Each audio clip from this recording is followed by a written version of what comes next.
Hello student, स्वागत है आप सभी को अपने परिवार एवडी रोजगार में। एसएससी जीडी कांस्टेबल 2025 के जितने भी कैंडिडेट हैं उन सभी के लिए बहुत ही सुनहरा, बहुत ही यहाँ पे लाभदायक क्लास यह चलाया जा रहा है जिसका नाम है परमवीर बैच। और यह क्लास नंबर 2 होने वाला है और यह जो क्लास है हिंदी का होने वाला है। इसमें आप सभी को टॉप 25 प्रश्न दिया जाएगा जो कि किसी ना किसी वर्ष का पूछा हुआ प्रश्न रहेगा। ठीक है, अब देखो, बोलोगे सर हमारे सब्जेक्ट में तो 20 प्रश्न ही आता है। तो देखो 20 प्रश्न तो एग्जाम वाले देता है, लेकिन हमें प्रैक्टिस करके जाना है 25 प्रश्न। जैसे कि समझना, क्या पता कॉन्सेप्ट में 2 मुहावरा पूछ दे, 2 शुद्धि पूछ दे, 2 पर्यायवाची पूछ दे, समझ लो ना।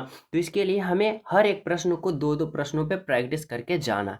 क्या पता कौन 2 पूछ दे, 3 पूछ दे। ठीक है, तो आप लोग तैयारी यहाँ से पूर्ण रूप से 100% नहीं 110% करके जाना है ताकि वहाँ पे 100/100 कर सको। ठीक है, तो चलो शुरू करते हैं हम सब।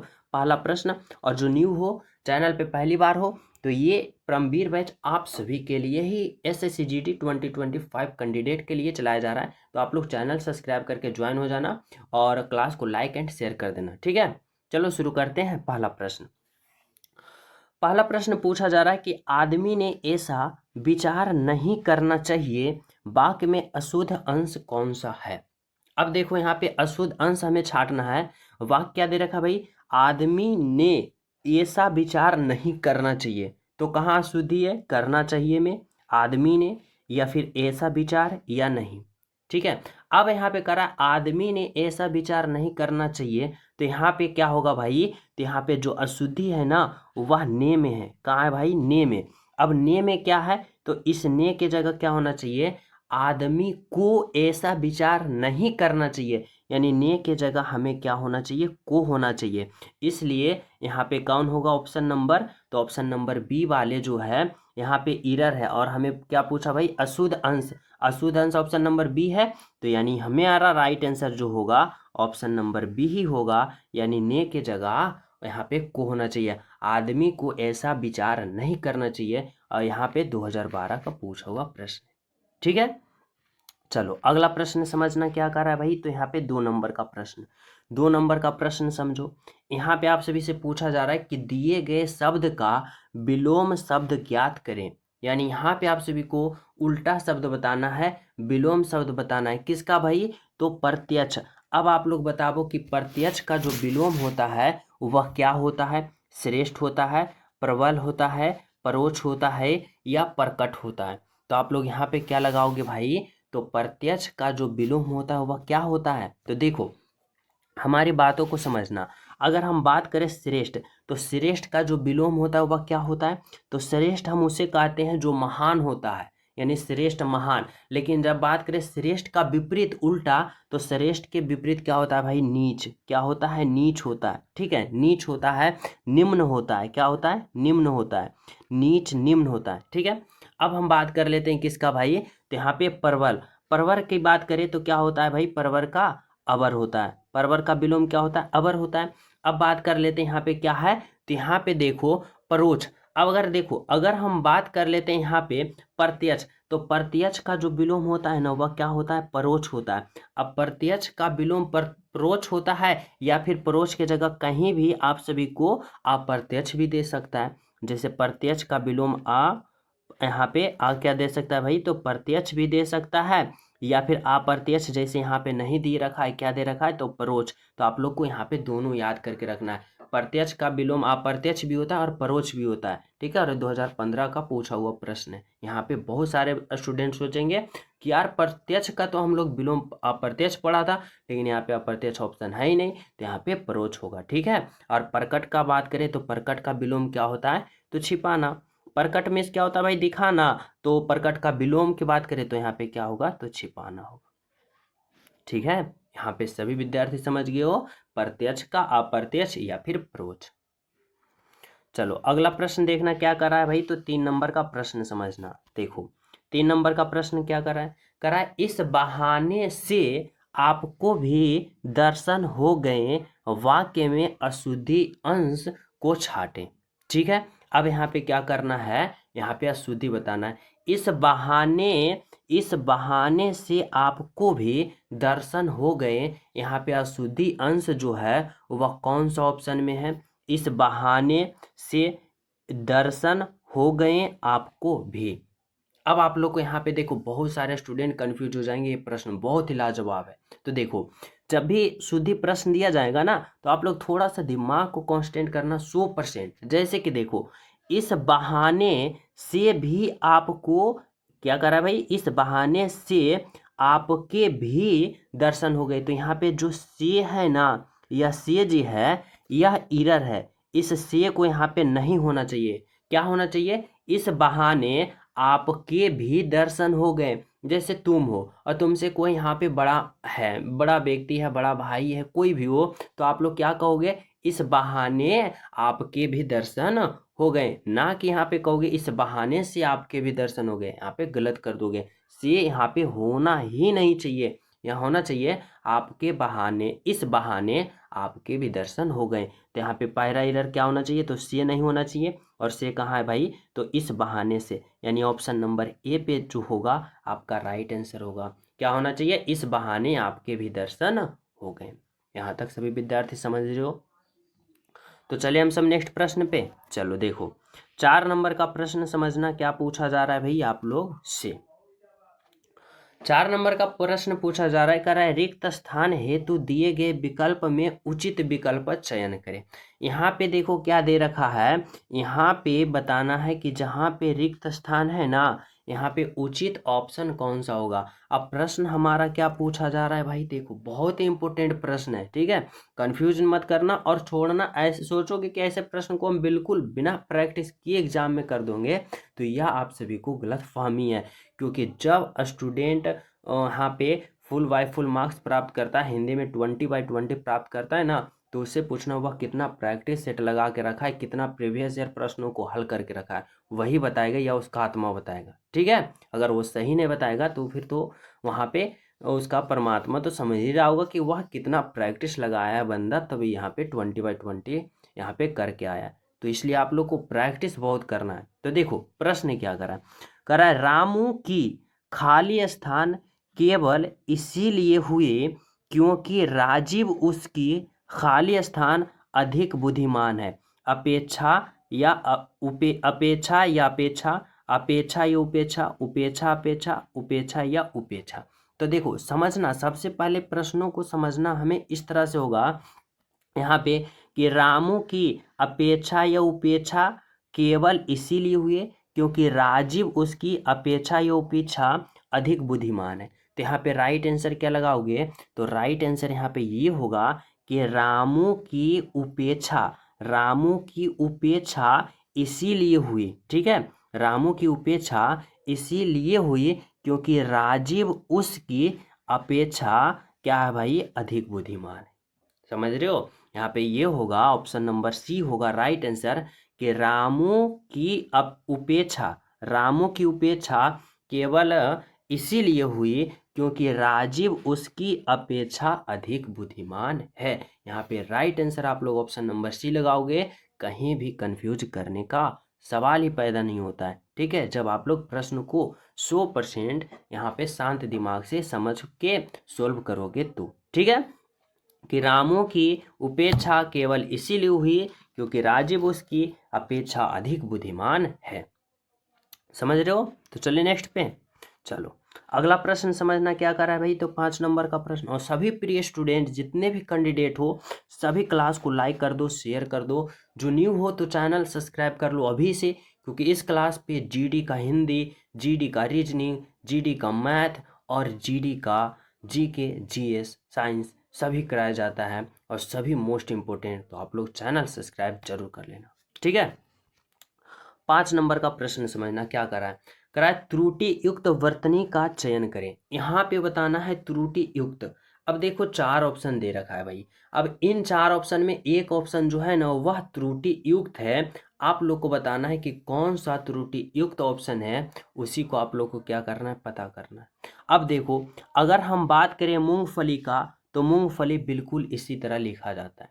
अगर हम बात करें हार्दिक का तो हार्दिक भी इसी तरह लिखा जाता है। अगर हम बात करें उज्जवल का तो उज्जवल भी इसी तरह लिखा जाता है। यानी मूंगफली, हार्दिक, उज्जवल, तीनों का तीनों ऑप्शन बिल्कुल सही है। और उज्जवल तो एग्जामिनर का, एसएससी का बहुत ही फेवरेट है, जीडी कांस्टेबल के लिए।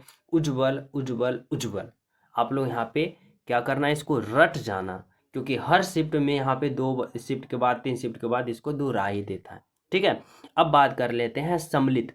अब यहाँ पे जो सम्मिलित है यह इरर है और आपका राइट आंसर भी ऑप्शन नंबर सी ही है। सभी विद्यार्थी ने यहाँ पे ऑप्शन नंबर सी क्लिक कर दिए होंगे। ठीक है, तो चले नेक्स्ट पे। चलो देखो 6 नंबर का प्रश्न समझना क्या है। 6 नंबर का प्रश्न है, कराए दिए गए मुहावरे के अर्थ का सर्वश्रेष्ठ रूप ज्ञात करें।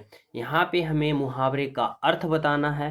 क्या है प्रश्न भाई, कराए कंटक बनना। कंटक बनना का अर्थ क्या होता है, तैयार होना, मूर्ख होना, घबराना या बाधक बनना। जैसे कहते हो कि जैसे दोस्त है आपका, तो बोलते भाई तू हमारा क्या बन रहा है, तो कांटा बन रहा है, यानी रास्ते का कांटा बन रहा है, यानी कंटक बन रहा है। ठीक है, जैसे कोई होता है कि उसके प्यार का वह कंटक बन रहा है, यानी उसके प्यार का वह कांटा बन रहा है, जैसे उसके एग्जाम की तैयारी का वह कांटा बन रहा है, ऐसे होता है। तो कंटक बनना, कंटक बनना का मतलब क्या होता है, तैयार होना नहीं, मूर्ख होना नहीं, घबराना नहीं, क्या होता है भाई, बाधक होना, यानी कंटक होना, बाधक होना। ऑप्शन नंबर डी यहाँ पे आपका राइट आंसर होगा। ठीक है, तो चले अगला प्रश्न पे। देखो 7 नंबर का प्रश्न समझना क्या है। 7 नंबर का प्रश्न है, सारे देश भर में रोष प्रकट किया गया वाक्य में अशुद्ध अंश क्या है, आप लोग को बताना होगा। ठीक है, अब यहाँ पे बताना है, प्रकट में है, रोष में है, सारे देश भर में है, या क्या गया है, कहाँ पे अशुद्ध अंश है, ये आप लोग को बताना है। कह रहा है प्रश्न समझना, अशुद्ध वाले एग्जाम में जब भी प्रश्न आ जाए ना, तो उसको एक बार नहीं समझ पा रहे हो तो 2 बार पढ़ना, क्योंकि यहाँ पे छोटा छोटा पॉइंट में आप सभी को फंसा लेगा आपका एग्जामिनर। कह रहा है सारे देश भर में रोष प्रकट किया गया।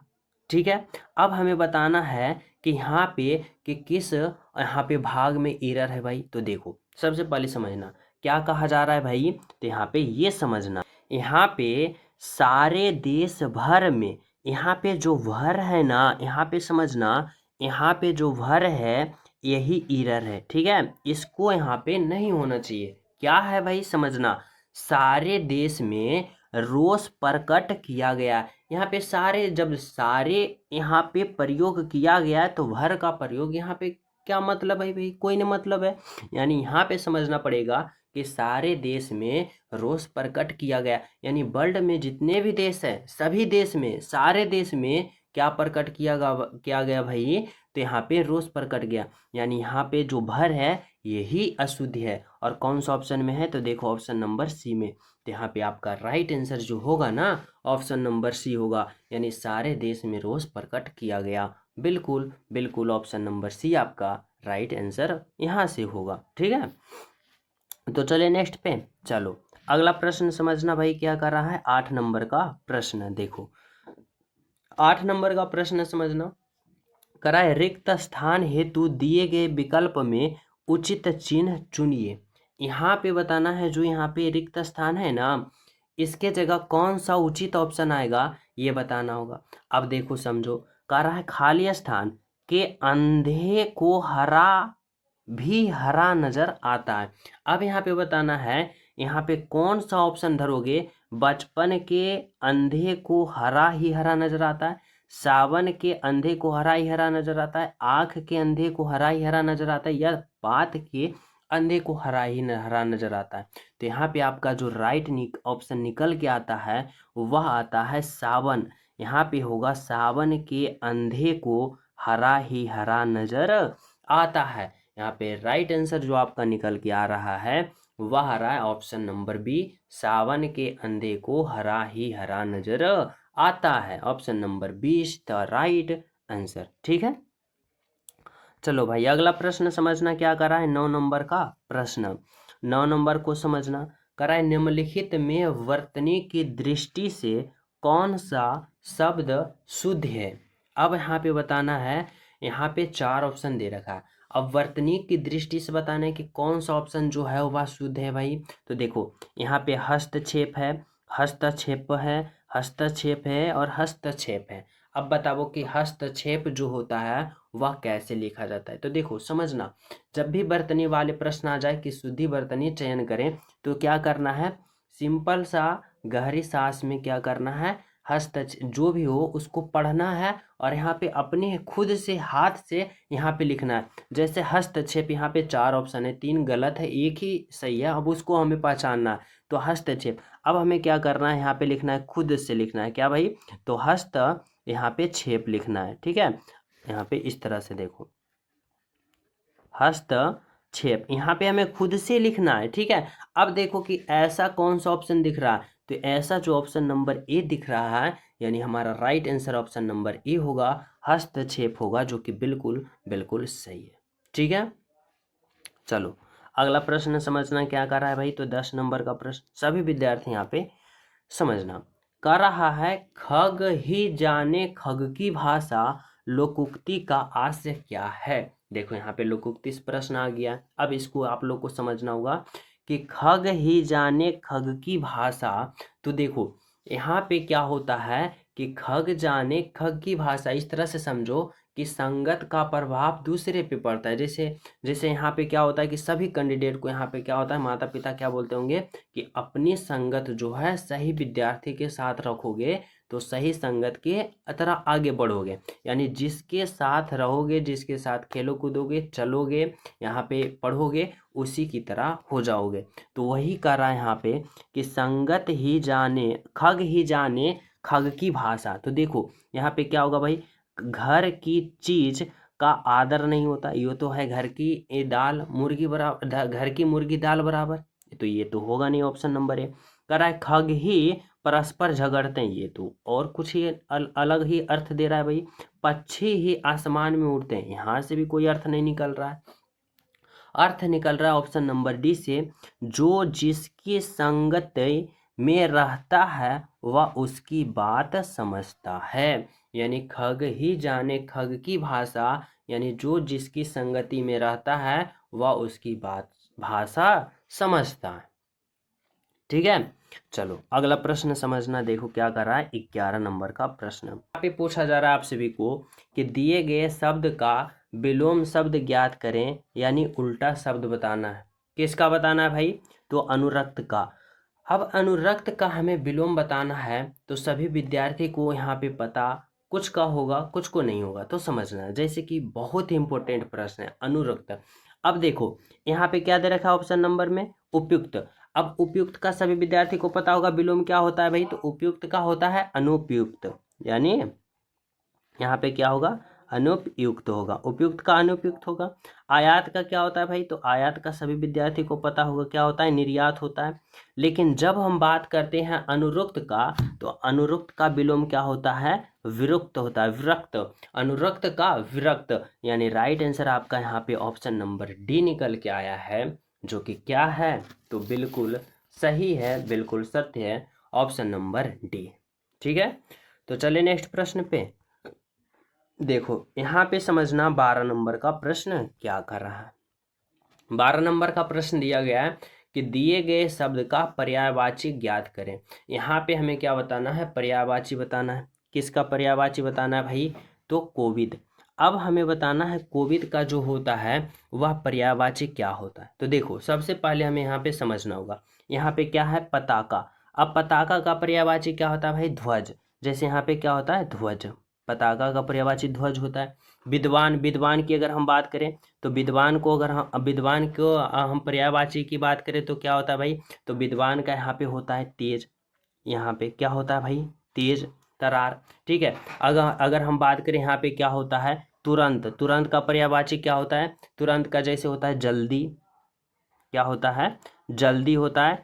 और क्या होता है भाई, तो झटपट होता है, क्या होता है, झटपट। ठीक है, लेकिन जब हम बात करते हैं कोविंद, तो यहाँ पे क्या होता है, यहाँ पे अगर हम बात करते हैं कोविंद, तो कोविंद का जो होता है वह पर्यायवाची क्या होता है, तो गोविंद का पर्यायवाची विद्वान होता है, क्योंकि गोविंद का भी अर्थ विद्वान ही होता है और तेज तरार भी होता है। जैसे समझ रहे हो ना। तो यहाँ पे राइट आंसर क्या लगाओगे आप लोग, ऑप्शन नंबर यहाँ पे बी लगाओगे। अगर बात कर दे बेरहम, बेरहम, बेरहम का पर्यायवाची क्या लगाओगे, तो बेरहम का जो पर्यायवाची होता है वह क्या होता है, जल्लाद होता है। क्या होता है, जल्लाद होता है, जल्लाद होता है। और फिर क्या होता है भाई, तो निर्दयी होता है। ठीक है, क्या होता है, तो यहाँ पे निर्दयी होता है। किसका, तो ये होता है बेरहम का। ठीक है, तो यहाँ पे राइट आंसर निकल के आया कोविद। कोविद का क्या होगा पर्यायवाची, विद्वान होगा, तेज होगा। ठीक है, ऑप्शन नंबर बी होगा। अगला प्रश्न समझना क्या कर रहा है भाई, तो 13 नंबर का प्रश्न देखो। 13 नंबर का प्रश्न समझना, यहाँ पे दिया रखा है, क्या कर रहा है कि गोद में स्थान पाया हुआ के लिए एक शब्द होगा। अब आप लोग को बताना है कि गोद में स्थान पाया हुआ के लिए हम एक शब्द जो है वह क्या कहते हैं भाई, अंकसाई कहते हैं, अंकस्त कहते हैं, अंडज कहते हैं, या पाले कहते हैं। अब आप लोग बताओ यहाँ पे राइट आंसर क्या होगा, तो यहाँ पे राइट आंसर होगा कि गोद में स्थान पाया हुआ के लिए एक शब्द क्या होता है, तो यहाँ पे होगा अंकस्त होता है। अंकस्त हम किसे कहते हैं, जो गोद में स्थान पाया हुआ होता है उसके लिए अंकस्त कहते हैं। अंडज किसे कहते हैं भाई, जो अंडे से जन्म लेने वाले को हम लोग क्या कहते हैं, तो अंडज कहते हैं। अब यहाँ पे राइट आंसर ऑप्शन नंबर आपका बी होगा। ठीक है, चलो अगला प्रश्न समझना। 14 नंबर का प्रश्न क्या है, तो देखो 14 नंबर का प्रश्न समझना। करा है रेखांकित शब्द के लिए उचित विकल्प का चयन करें। कहाँ पे भाई, तो अंडरलाइन दे रखेगा, रेखांकित रखेगा, और उसके जगह उचित विकल्प यानी सही विकल्प का पता करना है। ठीक है, तो देखो यहाँ पे क्या कर रहा है प्रश्न, कर रहा है सूर्य पूरब पर उगता है, लेकिन पर के नीचे क्या है, तो अंडरलाइन किया है। अब इस पर के जगह पे क्या होगा, के होगा, में होगा, पास होगा, या के यहाँ होगा। तो राइट आंसर क्या लगाओगे, कि सूर्य पूरब यहाँ पे क्या होगा, तो यहाँ पे होगा ऑप्शन नंबर क्या, तो ऑप्शन नंबर बी। सूर्य जो होता है पूरब में उगता है, यानी राइट आंसर यहाँ पे ऑप्शन नंबर बी दिखेगा, जो कि बिल्कुल बिल्कुल सही है। ठीक है, चलो अगला प्रश्न समझना आप लोग क्या कर रहा है भाई, तो 15 नंबर का प्रश्न देखो। 15 नंबर का प्रश्न है, कह रहा है दिए गए शब्द का पर्यायवाची ज्ञात करें। यहाँ पे आप लोग को बताना है पर्यायवाची किसका भाई, तो कोश। अगर हम बात करें कोश का पर्यायवाची क्या होता है, तो कोश का जो पर्यायवाची होता है ना वह होता है खजाना। क्या होता है, खजाना। इसको और क्या कर सकते हैं, भंडार, भंडार भी कर सकते हैं। ठीक है, तो कोश का पर्यायवाची क्या होता है, खजाना होता है, और क्या होता है भाई, तो भंडार होता है। अगर हम बात करें अंबर, अंबर का पर्यायवाची सभी विद्यार्थी को पता होगा क्या होता है भाई, तो गगन होता है, गगन होता है। नभ होता है, क्या होता है भाई, तो यहाँ पे नभ होता है। नाक भी होता है, क्या होता है, नाक। ठीक है, किसका, अंबर का। अगर हम बात करें रुधिर, रुधिर का पर्यायवाची क्या होता है, रक्त होता है। क्या होता है, रुधिर का पर्यायवाची रक्त होता है। और क्या होता है, तो लहू होता है, रक्त होता है, लहू होता है। ठीक है, अगर हम बात करें ग्राम का पर्यायवाची क्या होता है भाई, तो ग्राम का बस्ती होता है। क्या होता है, बस्ती होता है। और क्या कह सकते हैं, तो देहात कह सकते हैं। क्या कह सकते हैं, तो देहात कह सकते हैं। ठीक है, लेकिन यहाँ पे राइट आंसर आपका जो निकल के आया, कोश का पर्यायवाची खजाना, ऑप्शन नंबर सी होगा। ठीक है, चलो अगला प्रश्न समझना। 16 नंबर का प्रश्न क्या है भाई, तो समझो। 16 नंबर का प्रश्न है, कराए दिए गए वाक्यांश के लिए उचित सार्थक शब्द का चयन करें। यहाँ पे बताना है सार्थक शब्द किसका भाई, तो गीत रचने वाले को हम लोग क्या कहते हैं, जो गीत रचता है उसे हम क्या कहते हैं, गायिका कहते हैं, ग्रंथकार कहते हैं, गायक कहते हैं, या गीतकार कहते हैं। अब आप लोग बताओगे भाई यहाँ पे क्या बताना है, तो यहाँ पे बताना है गीत रचने वाला को हम लोग क्या कहते हैं, तो गीत रचने वाला को हम लोग यहाँ पे गीतकार कहते हैं। यानी राइट आंसर आपका जो होगा ऑप्शन नंबर डी होगा, गीतकार होगा। बिल्कुल सही और बिल्कुल सत्य होगा, ऑप्शन नंबर डी होगा। समझ पा रहे हो यहाँ तक सभी विद्यार्थी। तो चले नेक्स्ट प्रश्नों पे देखो। अगला प्रश्न समझना, 17 नंबर का प्रश्न क्या है। 17 नंबर का प्रश्न पूछा जा रहा है भाई कि रेखांकित शब्द के लिए उचित विकल्प का चयन करें। यानी यह जो यहाँ पे क्या दे रखा है शब्द, यहाँ पे कौन सा शब्द के नीचे अंडरलाइन किया है और उसके जगह कौन सा ऑप्शन होगा ये बताना है। ठीक है, प्रश्न देखो क्या कर रहा है यह लोग कहाँ रहते हैं। अब यह जो दिया गया है यह जो है अंडरलाइन है, यह जो है यह क्या है भाई, तो यह जो है यह अंडरलाइन है। अब इसके जगह कौन सा ऑप्शन होगा ये बताना। यह लोग वहाँ कहाँ रहते हैं, सॉरी यहाँ पे माफ करना, क्या कर रहा है भाई, यह लोग कहाँ रहते हैं, वहाँ नहीं कहाँ रहते हैं। अब यह के जगह कौन सा ऑप्शन होगा, तो देखो ये लोग कहाँ रहते हैं, वे लोग कहाँ रहते हैं, वो लोग कहाँ रहते हैं, या इनमें से कोई नहीं। तो कौन सा ऑप्शन लगाओगे, तो यहाँ पे जो आपका राइट आंसर निकल के आएगा ना, यानी यह के जगह क्या होगा, तो ये होगा ये लोग कहाँ रहते हैं। ठीक है, ऑप्शन नंबर आपका ए होगा, बिल्कुल सही होगा, बिल्कुल सत्य होगा। ठीक है, चलो अगला प्रश्न समझना क्या कर रहा है भाई। 18 नंबर का प्रश्न देखो, 18 नंबर का प्रश्न पूछा जा रहा है कि रिक्त स्थान हेतु दिए गए विकल्पों में उचित विकल्प चुनिए। यानी यहाँ पे बताना है कि इस खाली स्थान के जगह ना कौन सा ऑप्शन होगा, ये आप लोग को पता करना है। प्रश्न क्या है भाई, कह रहा है काला अक्षर खाली स्थान बराबर, तो देखो काला अक्षर उल्लू बराबर, काला अक्षर गाय बराबर, काला अक्षर भैंस बराबर, या काला अक्षर कोयला बराबर। तो यहाँ पे राइट आंसर क्या होता है, राइट आंसर होता है काला अक्षर भैंस बराबर। यानी राइट आंसर आपका ऑप्शन नंबर सी निकल के आया, जो कि बिल्कुल सही निकल के आया, बिल्कुल सत्य है। ठीक है, ऑप्शन नंबर सी। यहाँ तक सभी विद्यार्थी समझ गए हो, तो चलिए नेक्स्ट पे चलो।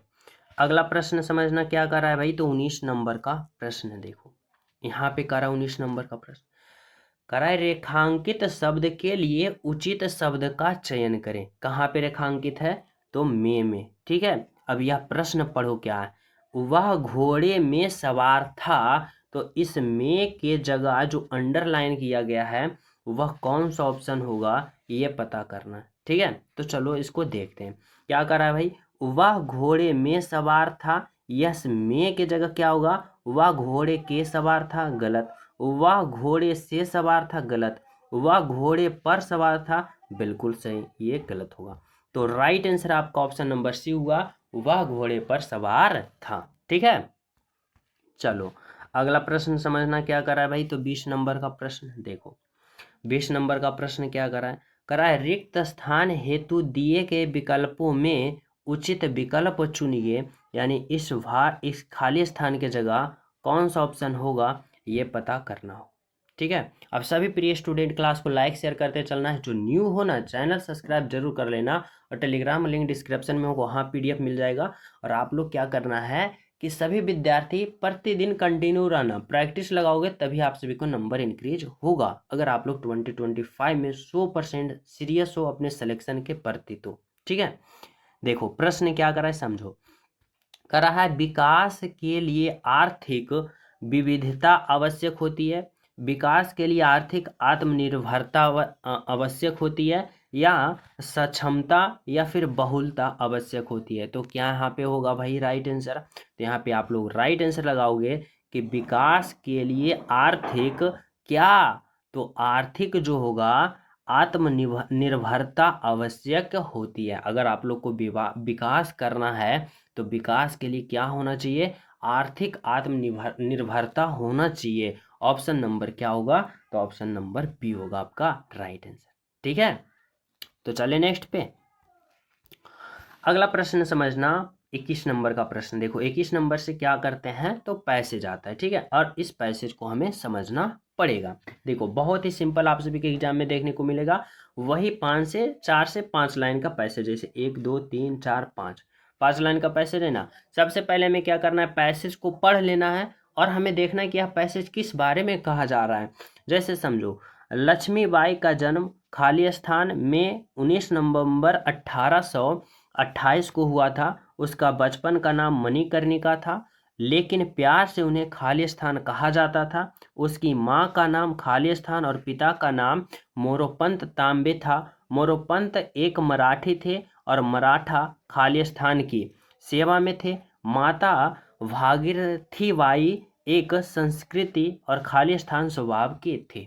ठीक है, अब हमें पता चला कि यह झांसी की रानी लक्ष्मीबाई के बारे में यह पैसेज है। ठीक है, अब इसको हमें फिलअप करना होगा, राइट आंसर करना होगा। तो देखो, अगर हम 21 नंबर का प्रश्न सोल्व करते हैं तो क्या है, रानी यहाँ पे लक्ष्मीबाई का जन्म खाली स्थान में 19 नवंबर 1828 को हुआ था। अब बताना है कि यहाँ पे लक्ष्मीबाई का जन्म कहाँ हुआ था, प्रयागराज में, कानपुर में, वाराणसी में या झांसी में। तो यहाँ पे राइट आंसर आप लोग क्या लगाओगे, राइट आंसर लगाओगे कहाँ, तो वाराणसी में। यानी लक्ष्मीबाई का जन्म वाराणसी में 19 नवंबर 1828 को हुआ था। ठीक है, उनका बचपन का नाम मणिकर्णिका था, बिल्कुल उनका बचपन का नाम मणिकर्णिका था। लेकिन प्यार से उन्हें क्या कहा जाता था भाई, तो देखो, लेकिन उन्हें प्यार से क्या कहा जाता था, अनु, झांसी की रानी, मनु या तनु। तो राइट आंसर क्या लगाओगे कि उनको प्यार से क्या कहा जाता था, तो मनु कहा जाता था। ठीक है, मनु कहा जाता था। उसकी माँ का नाम, उसकी माता जी का नाम क्या था भाई, तो देखो यहाँ पे समझना क्या करा है, उसकी माँ का नाम क्या था भाई, सरस्वती बाई, मनुबाई, भागीरथी बाई या फिर मणिकर्णिका। तो मणिकर्णिका तो होगा नहीं क्योंकि उनका बचपन का नाम था। पूछा उनकी माता का नाम क्या था। अब उनकी माता की नाम जो था वह भागीरथी बाई था। यहाँ पे क्या होगा, तो भागीरथी बाई। और पिता का नाम मोरोपंत तांबे था। मोरोपंत एक मराठी थे और मराठा, और क्या भाई, तो मराठा की, यहाँ पे क्या होगा, यहाँ पे देखना, और मराठा की सेवा में थे। और मराठा शिवाजी के सेवा में थे, दादा कोंडदेव के सेवा में थे, संभाजी के सेवा में थे या बाजीराव के यहाँ पे सेवा में थे। तो उनके पिता जो थे, उनके पिता मोरोपंत एक मराठी थे और मराठा बाजीराव की सेवा में थे। यहाँ पे क्या होगा, ऑप्शन नंबर यहाँ पे डी होगा, बाजीराव की सेवा में थे। ठीक है, आगे देखना, करा सेवा में थे। माता भागीरथी बाई एक सांस्कृतिक और स्वाभाविक थे। तो उनके माता जो थे वह क्या थे भाई, तो देखो, माता भागीरथी बाई एक सांस्कृतिक और क्या थे, बुद्धिमान और कर्मनिष्ठ, बुद्धिमान और धर्मनिष्ठ, बुद्धिमान और आदरणीय, बुद्धिमान और धर्म के प्रतिकूल। तो उनके माता कैसे थे, तो उनके माता जो थे बुद्धिमान थे और धर्मनिष्ठ थे। यानी यहाँ पे क्या होगा कि माता भागीरथी एक सांस्कृतिक क्या थे, तो बुद्धिमान और धर्मनिष्ठ स्वभाव की थी। यानी right answer option number B होगा, जो कि आपका राइट आंसर है। ठीक है, तो इस तरह से आप लोग को पैसेज हल करना है। देखो, एक प्रश्न आप सभी को मैं होमवर्क के रूप में देना चाहता हूं, और यह प्रश्न क्या है भाई, तो गृह कार्य के लिए कि ऋणात्मक का विलोम क्या होगा, धनात्मक, ऋणत्य, मानत्यक या फिर अनात्मक। यहाँ पे आप सभी को बताना है कि ऋणात्मक का जो विलोम होगा क्या होगा। ठीक है, सभी विद्यार्थी इस प्रश्न का राइट आंसर कमेंट में बताना। यह गृह कार्य के लिए है, और जो न्यू हो ना, चैनल सब्सक्राइब जरूर कर लेना, क्योंकि प्रतिदिन का नोटिफिकेशन आप सभी के पास पहुंच सके। ठीक है, साथ में टेलीग्राम लिंक डिस्क्रिप्शन में, वहाँ भी ज्वाइन हो जाना, ताकि हर क्लास का अपडेट और नोटिफिकेशन आप सभी को मिलता रहे। PDF वहीं उपलब्ध होगा। तो मिलते हैं आप सभी को अगले क्लास में, यानी कल की क्लास में। जब तक सभी प्रिय स्टूडेंट को हमारे तरफ से जय हिंद।